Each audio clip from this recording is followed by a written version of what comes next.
Hi friends, ഇന്നത്തെ വീഡിയോയിൽ നമ്മൾ ഓർക്കിഡിന് കൊടുക്കുന്ന ഒരു ഓർഗാനിക് വളമാണ് പരിചയപ്പെടുത്തുന്നത്. നമ്മൾ കെമിക്കൽ വളങ്ങൾ കൊടുക്കുന്നതിനോടൊപ്പം തന്നെ മഴയൊക്കെ മാറിയ സ്ഥിതിക്ക് ഓർഗാനിക് വളങ്ങളും നൽകാവുന്നതാണ്. മഴക്കാലത്ത് നമുക്ക് ഓർഗാനിക് വളങ്ങൾ കൊടുത്താൽ എന്തെങ്കിലും അസുഖങ്ങളോ ചീച്ചിലോ ഉണ്ടാകാനുള്ള സാധ്യത കൂടുതലാണ്. ഇപ്പോൾ മഴയൊന്നും ഇനി അങ്ങോട്ട് ഉണ്ടാകുന്ന ഒരു സാഹചര്യമല്ല. അതുകൊണ്ട് നമുക്ക് ഓർഗാനിക് വളങ്ങൾ തുടങ്ങാവുന്നതാണ്. ഇന്ന് ഞാൻ പരിചയപ്പെടുത്തുന്ന വളമെന്ന് പറയുന്നത് നൈട്രജൻ്റെ ഒരു വലിയ കലവറ തന്നെയാണ്. സീഡ്ലിങ്സ് ആയിട്ടുള്ള പ്ലാന്റ്സിന് നൈട്രജൻ കണ്ടൻ്റാണ് കൂടുതൽ വേണ്ടത്. നമ്മൾ NPK 19 ഒക്കെ കൊടുക്കുന്നത് സീഡ്ലിംഗ് പ്ലാന്റ്സിനാണ്. അപ്പോൾ ഇത് എൻ്റെ കയ്യിൽ ഉണ്ടായിരുന്ന ഒരു പ്ലാന്റ്, സെയിലിനായിട്ട് കൊണ്ടുവന്ന പ്ലാന്റ് ആയിരുന്നു. അപ്പോൾ അത് ഒരു സ്പൈക്ക് വന്ന് പൂവിട്ടതാണ്. ഞാൻ കഴിഞ്ഞ വീഡിയോയിലൊക്കെ കാണിച്ചിട്ടുണ്ടായിരുന്നു. ഇതിനൊക്കെ ഞാൻ അതൊക്കെ കൊടുത്തിട്ടുണ്ട്. ഇതിനും ഒരു പുതിയ സ്പൈക്കൊക്കെ വന്നിട്ടുണ്ട്. ഇതിനെല്ലാം അതൊക്കെ കൊടുക്കുന്നതാണ്. എല്ലാം നല്ല രീതിയിലൊക്കെ തന്നെ വളർന്നു വരുന്നുണ്ട്. ഞാൻ ഇച്ചിരി കൂടെ മെച്ചുറായിട്ടുള്ള 2 പ്ലാന്റ്സ് വാങ്ങിച്ചായിരുന്നു കഴിഞ്ഞ വീഡിയോയിൽ കാണിച്ച്. അന്ന് വീഡിയോയിൽ കാണിച്ചപ്പോൾ ഇച്ചിരി ഒന്ന് തളർന്നിരിക്കുന്ന രീതിയിലായിരുന്നത്. അതിന് കുഴപ്പമൊന്നുമില്ല. ഇതിനൊക്കെ നമ്മൾ കൊടുത്ത വളങ്ങളൊക്കെ നേരത്തെയൊക്കെ പഴയ വീഡിയോയിലെല്ലാം കാണിച്ചിട്ടുണ്ട്. എല്ലാത്തിനെയും പോട്ടി മിക്സ് എന്ന് പറയുന്ന കരി ആണ് ഞാൻ ഉപയോഗിക്കുന്നത്. ചിലതിൽ മാത്രം തൊണ്ട് വെച്ചിട്ടുണ്ട്. ഏതാണ് ബെറ്റർ ആകുന്നതെന്ന് അറിയാൻ വേണ്ടിയാണ്. ഈ ഒരു പ്ലാന്റും ഒരെണ്ണം കൂടെ ഉണ്ട്. വെയിലടിച്ച് അതിനാണെങ്കിൽ ലീഫ് അങ്ങ് യെല്ലോ ആയിപ്പോയി. അത് ആദ്യത്തെ സമയത്തായിരുന്നു ഞാനത് വെയിൽ കൊണ്ട ഒരു സാഹചര്യം ഉണ്ടായത്. പിന്നീട് അത് മാറ്റിയപ്പോൾ അത് റെഡിയായി. ഞാൻ ഇതിനൊക്കെ ഇന്ന് ഞാൻ പരിചയപ്പെടുത്തുന്ന വളങ്ങൾ കൊടുത്തതാണ്. ഇതെന്ന് പറയുന്ന സീഡ്ലിംഗ് ആണ്. അഗ്രിബിസിൽ നിന്ന് ഞാൻ വാങ്ങിച്ചാണ്. വളരെ നല്ല ഹെൽത്തി ആയിട്ടുള്ള പ്ലാന്റ്സാണ് അവർ അയച്ചു തന്നത്. ഇതിൽ പേര് ടാഗൊന്നും ഇല്ലെങ്കിലും അവർ ലീഫിൽ പേര് മാർക്ക് ചെയ്ത് തന്നിട്ടുണ്ട്. ഇതിൻ്റെ ലീഫിൻ്റെ ബാക്ക് സൈഡിലുണ്ട്, കണ്ടെന്ന് വിചാരിക്കുന്നു. ഇതൊക്കെ ഞാൻ കരിക്കട്ടയിലാണ് പോട്ട് ചെയ്ത് വെച്ചിരിക്കുന്നത്. ചെറിയൊരു പോട്ടിലാണ് ചെയ്തിരിക്കുന്നത്. അപ്പോൾ നമ്മൾ ഇന്ന് കൊടുക്കാൻ പോകുന്ന വളം എന്താണെന്ന് നോക്കാം. നമ്മുടെ വീടുകളിൽ തന്നെ ലഭ്യമായ ഒരു പച്ചില കൊണ്ട് ഉണ്ടാക്കിയ ഒരു വളമാണ്. അപ്പോൾ ഇതാണ് സ്പ്രേ ചെയ്യാനായിട്ട് ഞാനത് കുപ്പിയിലൊക്കെ ആക്കി വെച്ചിരിക്കുകയാണ്. അത് നല്ലൊരു നൈട്രജൻ കണ്ടൻറ്റ് അടങ്ങിയ ഒരു വളമാണ്. ഇത് നമ്മൾ സീഡ്ലിംഗ് ആയിട്ടുള്ള പ്ലാന്റ്സിന് കൊടുത്താൽ അതിൻ്റെ ഗ്രോത്തിനൊക്കെ വളരെ നല്ലതാണ്.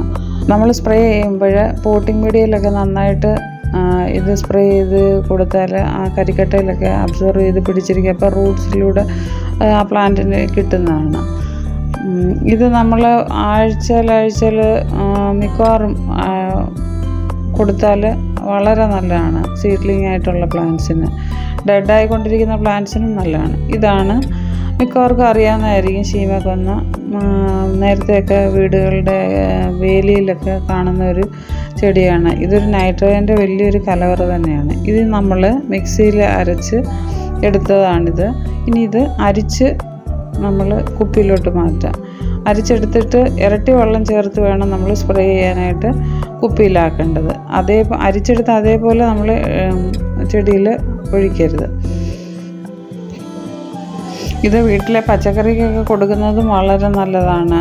എല്ലാ പ്ലാന്റ്സിൻ്റെയും വളർച്ചയുടെ എല്ലാ ഘട്ടങ്ങളിലും ഉപകരിക്കുന്ന ഒരു കാര്യമാണ് നൈട്രജൻ. ഇത് നമ്മൾ അരിച്ചെടുത്ത് മാറ്റിയാണ്. അത് മറ്റ് ചെടികളുടെ ചുവട്ടിലോ കിഴിയായിട്ടോ ഒക്കെ ഈ ചെടിയുടെ ചുവട്ടിലോ ഒക്കെ ഇടാവുന്നതാണ്. ഞാൻ ഇങ്ങനെ കൊടുത്തിട്ടുള്ള 1-2 പ്ലാന്റ്സാണ് ഇത്. എൻ്റെ കയ്യിലുണ്ടായിരുന്ന നേരത്തെ ഉള്ള പ്ലാന്റ്സാണ്. അപ്പോൾ ഇതൊക്കെ ഡെഡായി പോകുന്ന ഒരു സ്റ്റേജിലുള്ളതായിരുന്നു. അതിൽ നിന്നൊക്കെ പുതിയ നാമ്പൊക്കെ വരാൻ തുടങ്ങിയിട്ടുണ്ട്. ഇതിലൊക്കെ അങ്ങനെയാണ്. അതുകൊണ്ട് പുതിയ സീഡ്ലിങ്സ് ആയിട്ടുള്ള ഭാഗങ്ങളൊക്കെ പൊട്ടി വരുന്നുണ്ട്. ഞാൻ ഒരു പ്ലാന്റിൻ്റെ കട്ട് ചെയ്തൊരു ഭാഗം ഞാൻ ചട്ടിക്കകത്ത് എടുത്ത് വെച്ചിരുന്നു. ഇതിലൊക്കെ വേര് നന്നായിട്ട് വരുന്നുണ്ട്. അപ്പോൾ ഞാൻ ഇതിൻ്റെ ജ്യൂസ് ഇതിനകത്തൊക്കെ ഒഴിച്ചു കൊടുക്കുകയൊക്കെ ചെയ്യുമായിരുന്നു.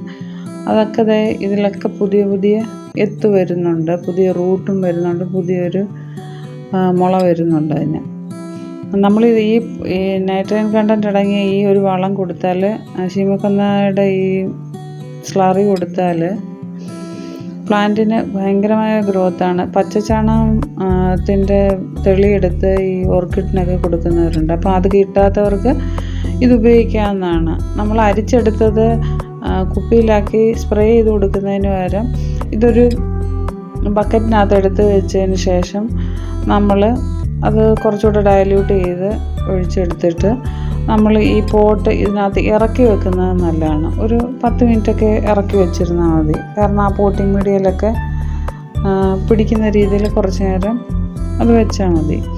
ഫുള്ളങ്ങ് ചെടി മുക്കി വെക്കേണ്ട ആവശ്യമില്ല.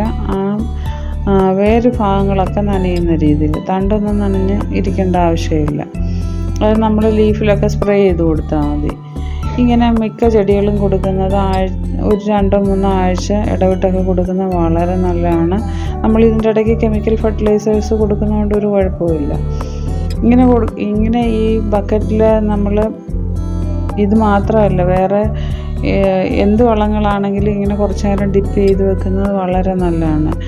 ഇതുപോലെ നമ്മൾ നടാൻ ഉപയോഗിക്കുന്ന പോട്ടിംഗ് മീഡിയ ആയിട്ടുള്ള കരിക്കട്ട ഇതിനകത്ത് ഇട്ട് വെക്കുന്നത് നല്ലതാണ്. അത് എന്നിട്ട് നമുക്കെടുത്ത് ചെടിക്ക് നടാൻ ഉപയോഗിക്കുമ്പോൾ ആ നൈട്രജനൊക്കെ അതിൽ പിടിച്ചിരിക്കും.